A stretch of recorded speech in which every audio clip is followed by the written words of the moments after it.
Hello. So yesterday I spoke about the earthquake that killed almost 3,000 people in Morocco.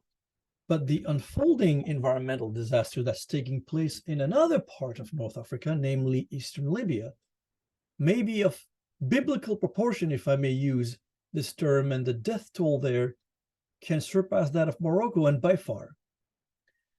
Now, ancient history speaks of extraordinary events from plagues to floods, etc., that took place thousands of years ago. Many of these observed events may have been codified in religious books like the Bible. These events felt so cataclysmic to the people who were on the receiving end that they ended up linking them to a divine decision such as Noah's Ark. Well, what happened in Libya is no different, and I guarantee you if the same event happened 3,000 years ago, it would have been in the Bible. It's also true that North Africa in general is not equipped at all to deal with these kinds of events. With a country in a state of a civil war and neglect, Libya does not have what it takes to build structurally sound housing, just as Morocco could not afford to build mass infrastructure that can withstand the sort of natural disasters and their growing ferocity that the region is experiencing. Well, this is in contrast to the same storm, Daniel, that caused a handful of deaths when it crossed Europe.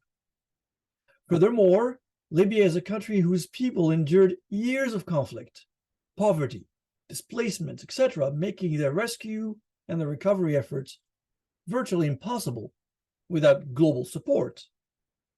We are in a situation where we cannot count on good hospital infrastructure and functioning emergency services.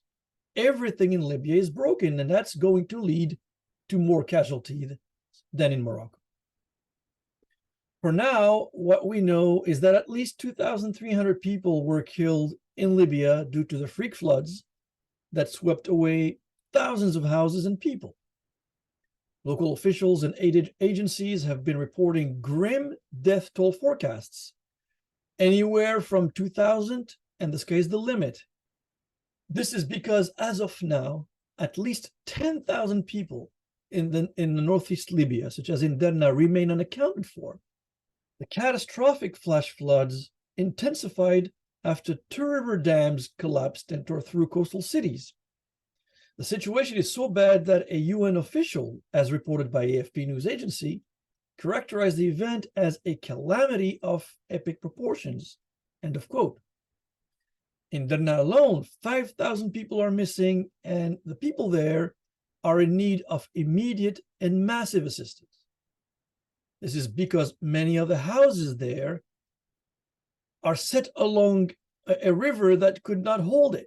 The Norwegian Refugee Council reported entire villages have been overwhelmed by floods, and the death toll continues to rise. In Martuba, a village about 30 kilometers to the southeast of Derna, AFP says more than 300 people were buried on Monday, and more burials are coming. Now, can you imagine for a moment that your neighborhood loses 300 people? Now, and to make things worse, the region has largely been isolated because the communications infrastructure collapsed as well. Although there has been more focus on Morocco, Libya is getting support from a number of countries. We read many complaints from distraught Libyans on social media that Libya is being neglected, but that's not necessarily true. Rescue teams from Turkey are already working to help, and an Italian assessment team is on the ground checking what's going on. The UN, Algeria, Egypt, France, Italy, Qatar, Tunisia, and the United States may already be on the ground or about to be there. But as both Morocco and Libya continue on their rescue efforts, there are several important lessons to learn. In the case of Libya, it's a no-brainer that peace and unification among the two rival governments must take place sooner rather than later. I admit that foreign meddling in Libya's business has been a huge stumbling block to the stability of the country, but perhaps foreign governments from the Gulf to Russia, France, US, and other countries see it in their heart that a never-ending conflict in Libya serves no one's purpose. Time to let the Libyans manage their country without interference. But I'm also predicting that's not likely to happen. Now, for Morocco, this is also an opportunity to reignite dialogue with its enemy brother to the east, Algeria. Reaching political agreements on issues that have created an environment of war in North Africa should be a priority. Both countries need each other to stabilize the region, and let me say that more natural disasters are on their way, and they are coming.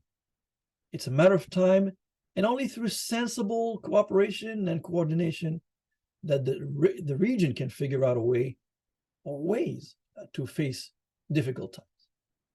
Until our next talk, thank you for listening and goodbye.